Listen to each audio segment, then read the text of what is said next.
እንደዚህ አይነት ልጆች ቀቴን ጊዜን ሁሉ ነገሬን ያመቻቸው ለዚህ ነገር እንዲውል ያደረገው አቅሜን ስላየ ነው፣ ስለመዘነው ነው። እሱ ብቁነሽ ስላለ ነው እንደዚህ አይነት ልጆች የሰጠኝ እንጂ አቅሜ የማይችል ቢሆን ኖሮ ለዚህ አመቻችቶ ባይፈጥረኝ ኖሮ እንዲህ አይነት ልጆች አይሰጠኝም።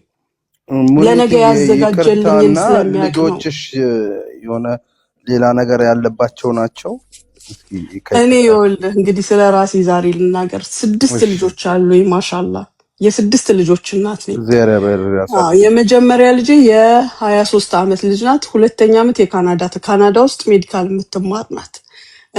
ሁለተኛ ልጄ ካሊፋ ዩኒቨርሲቲ ባዮ ኢንጂነሪንግ ተማሪ ናት። ሶስተኛ ልጄ ወንድ ነው። አሁን ግራጁዌት ያደርጋል 12ኛ ክፍል። ሙሉ ጤነኞች ናቸው። በጣም ስማርቶች ናቸው። ማሻአላህ ልለው ከምችለው በላይ እኔ ቤተሰቦቼን አስቸግሬን ያደግኩት፣ እነሱ ደግሞ እኔን የሚቆጣጠሩ ልጆቼ ናቸው። እነዚህ ሶስቶቹ ምላችሁ ማማ እዚህ ጋር ተሳስተሻል፣ ይሄ ጥሩ ነው፣ ይሄ መጥፎ ነው የሚሉኝ ልጆቼ ናቸው። ከዛ በኋላ በመሃል 2 ልጆች ሰጠ፣ አላህ ወሰደ ወደ ራሱ። 2 ወንዶች ነበሩ፣ አህመድ እና ራሽድ ይባላሉ። ከዛ ደግሞ 7ኛው ልጄ ማለት ነው ሴት ናት። እሷ ኦቲስቲክ ናት፣ ኦቲዝም ነች። የመጀመሪያውን 2 ዓመት ኖርማል ነበረች። ከዛ በኋላ ነው ይሄን ነገር እንዳላት ያወቅ ነው። መናገርም አትችልም ነበር። ያው የኦቲዝም እንትኖችን ሳይኖችን ታውቃላችሁ። በቃ በጣም በጣም ከባድ የመጀመሪያ ስለነበር በጣም ነበር የደነገጥኩት። ሌት ከተቀን ማልቀስ ምን ማለት ነበር። የዚህ ሀገር መንግስት ደግሞ አሁንም አላህ ይጨምርለት። እንጃ እንዴት እንደሆነ ማመራረቁ ለነሱ ይጠፋኛል። በጣም ትብብር አድርገውልን ኦቲዝም ሴንተር ገባች። እነሱ በሚያደርጉት ትሪትመንት ዛሬ ልጄ የ4ኛ ክፍል ተማሪ ናት። በስነ ስርዓቱ ቢሆን የ6ኛ ክፍል ተማሪ መሆን ነበረባት። 2 ዓመት ብትቀንስም ዛሬ ልጄ ትናገራለች። ዝም በይ ብለን ነው የምናስቆማት። ማትናገረዋ አይኗ የሚንከራተተዋ ልጄ ዛሬ ታወራለች፣ ራሷን ማኔጅ ታደርጋለች። ኦልሞስት ጤነኛ ከሚባሉት ሆነ ጤነኛ ትምህርት ቤት እየተማረች ነው። ከሷ የሚቀጥለው ወንዱ ልጄ ደግሞ ምንድነው የሚባለው ADHD ነው ያለው። በጣም ከልክ በላይ ይፈጥናል። ከእድሜው በላይ ነው አስተሳሰቡ። ይሄ ከህመም የሚቆጠረው ባደጉት ሀገሮች አንጻር ነው እንጂ እኛ ሀገር ቢሆን ጎበዝ ልጅ ነበር የሚባለው። ቢሆንም ለራሳቸው ልዩ ሴንተር አላቸው። እዛ ትሪት ተደርጎ እሱም ወደ ጤነኞች ትምህርት ቤት ተላልፎ አሁን የ3ኛ ክፍል ተማሪ ነው። እንግሊዘኛ ብቻ ተናጋሪ ነው። አረብኛ ሲያወራ ባንጋሊ ነው የሚመስላችሁ፣ ይንተባተባል። በጣም ጂኒየስ ነው። በጣም ነው የሚገርማችሁ። የመጨረሻው ልጄ ብቻ ስቲል በሴንተር ውስጥ ይገኛል ትሪት እየተደረገ። አሁን ቃላቶችን ማውጣት ጀምሯል፣ ይናገራል። ትንሽ ትንሽ ያልኩትን ይደግምልኛል። ቢሆንም ይናፍቃል። እናት እማ መባልን ትናፍቃለች።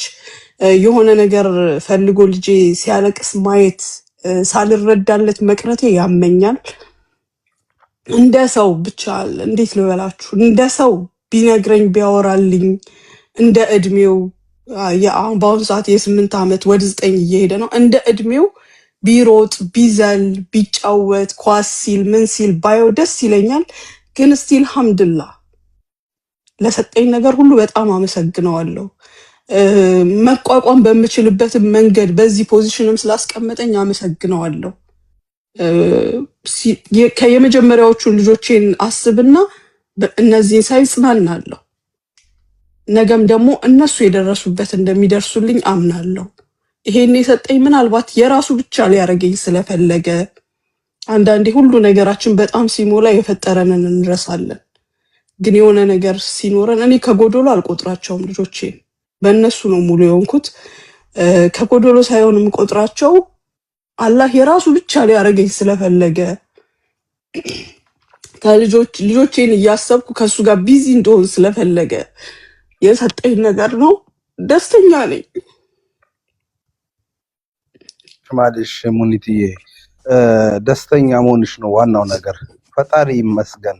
ስለ ሁሉ ነገር ፈጣሪን እናመስግን። ግድ የለም መሃን የሆኑ ብዙ እህቶቻችን አሉ፣ ልጅ የነሳቸው ብዙ አሉ። ግን አንቺ ሰጥቶሽ እግዚአብሔር ይመስገን አሁን እዚህ ደረጃ አንቺ ደግሞ ትልቅ ሰው ነሽ። አንቺ በጣም ያኔ በርቀት ነው የምታስቢው እና ከዚህ አንጻር እግዚአብሔርን ወይም ደግሞ አላህን በጣም አመስግኝ ነው የምልሽ። እኔ በእውነት እውነቴን ነው የምልሽ። አልሐምዱሊላህ ማለት ነው የመሰለ ነገር የለም። ወላሂ አዎ አልሐምዱሊላህ ነው አለቅልሽ ቀቴን ጊዜ